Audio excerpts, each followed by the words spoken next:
The next section is actually the data storage part. Can anybody think of an app which doesn't have data to store? If it needs offline data, definitely. Anyway, just an app which cannot do data. I can think of one. Hello World. That's pretty much it. That's where you cannot do anything without data storage, right? So it's essential that what kind of data support I get, right? So coming to the data storage, the first thing we'll need to know is that what is the file system? When I say data, it is basically something I'm storing on disk, right? Either it could be in database format or it can be in some other proprietary format. Ultimately, or it's a file. How does it get stored on my device? So the idea, first thing we want to cover is that how does my data go onto the file system of a device? Right. So we'll start with iOS. When an app gets installed on a device, it has its own sandboxed environment and file system, and it has access to only that sandboxed file system. And there are three locations that are of importance: documents, library, and temp. We can actually, Naresh, are we going to see the file system as well? Yeah, we will. Okay. So when you say sandbox, if I want to access data of some other application, Right. is it really You possible? can't do that in a non-jailbroken device. If you jailbreak the device, then yeah, you have access to pretty much the whole file system. So that sandboxing is done on almost all mobile platforms. Android has it, iOS has it. You can't. So inter-process communication needs to be there in that case. In Android, there is a way with the content providers that You can access the file system. we can access another application's data. Yeah, but that is if the content provider is Yes. willing to Yes. give you access. Yeah. So that's a different mechanism. I think the question was, can you, without even the other application consenting to share its data, Right. do that? So no, I don't think you can. You can do So that. this is a tool which will be able to see file system. So yeah, this is a cool tool, iExplorer. We actually looked at this some time back. What Naresh has done is he has connected an iPhone to the device, and he has opened the tool, and now here you see all the apps. This is a non-jailbroken phone. So it shows you how much data access you have on a phone itself. So right now the phone is in an unlocked state. So go to apps, yeah, like you can look at any. You can pretty much download your photos directly using this app from an iPhone. So these are the applications that are installed, non-native ones. We can look at, say, Dropbox.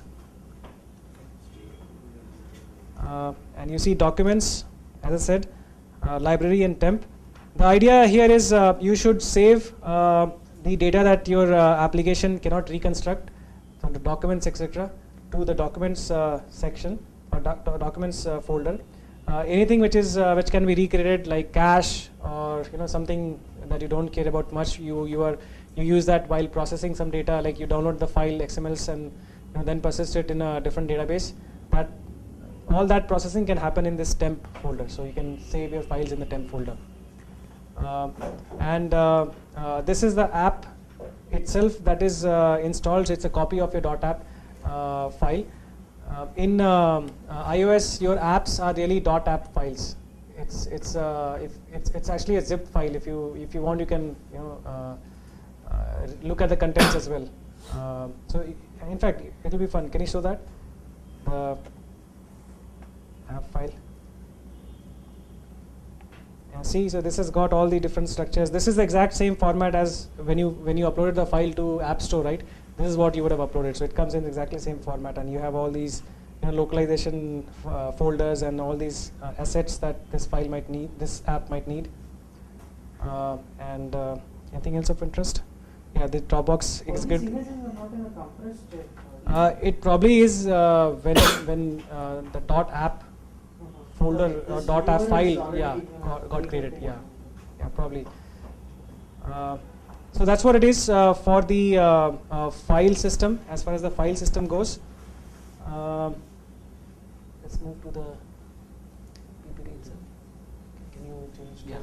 PPT. Any questions on that file system? You said that an application cannot access other applications' data. Yes. So there must be some part in the file system where all applications have access to. Yeah. Actually, I There is no there common is- area file is it? system. Yeah. It's only typically SD card in Android case you share, but in iOS it's all sandboxed. Okay, It's so pretty much suppose sandbox. I have a media folder Uh-huh.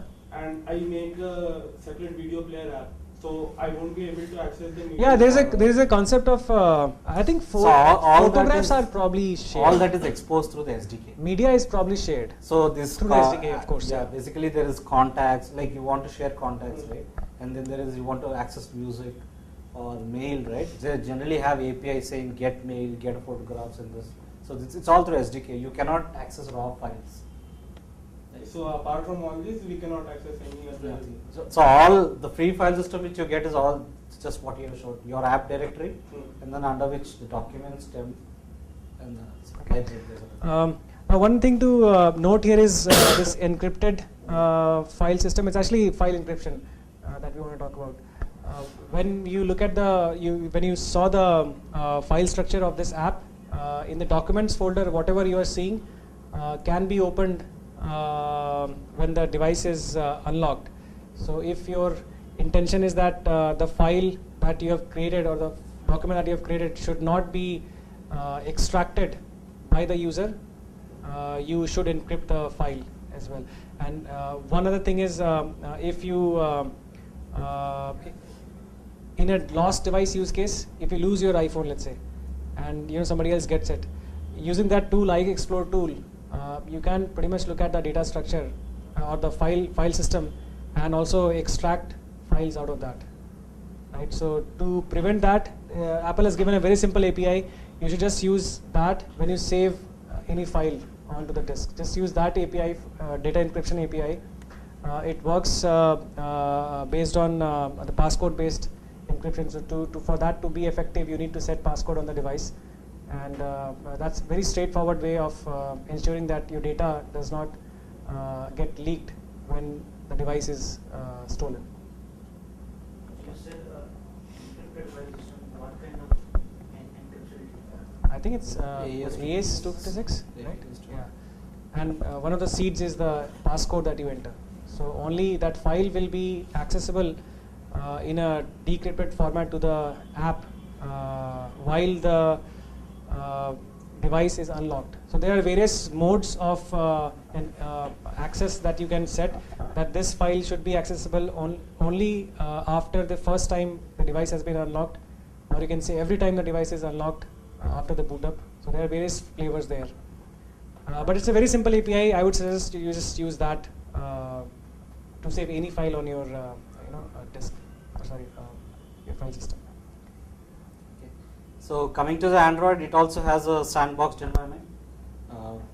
Basically, every app has its own directory, and it is subclassed into, there is a databases directory, there is a directory for storing files. So we can go into the details of it actually.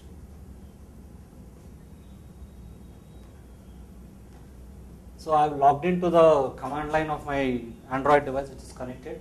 So basically you will not be able to do it for a normal device.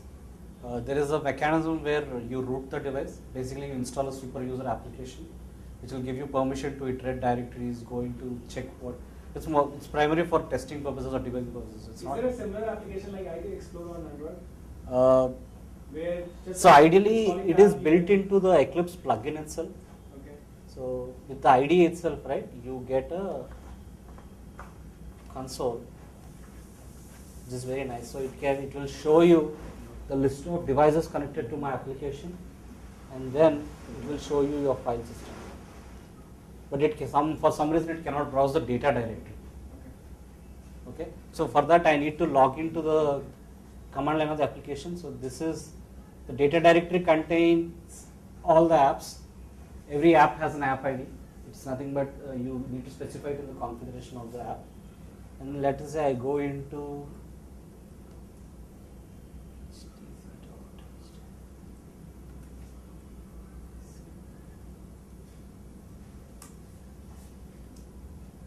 There's only lib directory, so let's go to some directory which has a database.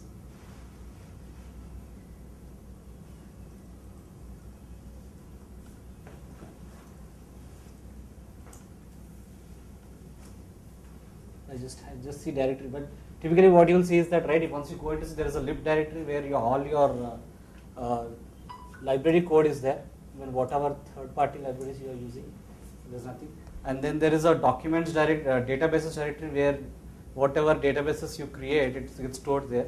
And there's a files directory where whatever files you create gets go into that. Okay, so that's pretty much the file system part of it. And then a few other things we need to be aware of is there is no What shall it is using? Is it JSH or There's Bash. Bash. Anything will work. You can just log into, there's a tool called ADP. You just need to do ADP minus D shell and you will log into the console of the phone. And then key thing is that there is no encryption support until 3.1 in Android devices. So if you look at it, right, the encryption which in iOS has, it's an file system encryption. So that kind of thing is not available.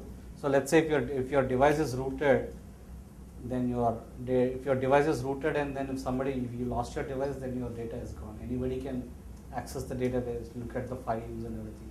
So in this device, right, I have rooted it. I can pretty much log into the mails database or SMS database and just get data and do anything. So rooting can potentially expose a lot of things. Okay. At least in iOS, there is a file system. There's a passcode protection that you need to enter, and only when you open it, it decrypts the data. Encryption on Android is coming in. It's post 3.0. It's introduced in 3.0. Okay. But it is up to the vendors to implement, and looks like from Ice Cream Sandwich, most of the vendors will be implementing. Currently, I think only Motorola supports encrypted file system, and then Samsung tablets support it, but not. I don't think it has any other phone which is 3.0. Okay, next after the file system. The second mode of persisting data is SQLite database. I guess folks who have worked on any mobile platform would know about this. Is kind of de facto standard now for saving data in the database. It's an embedded database.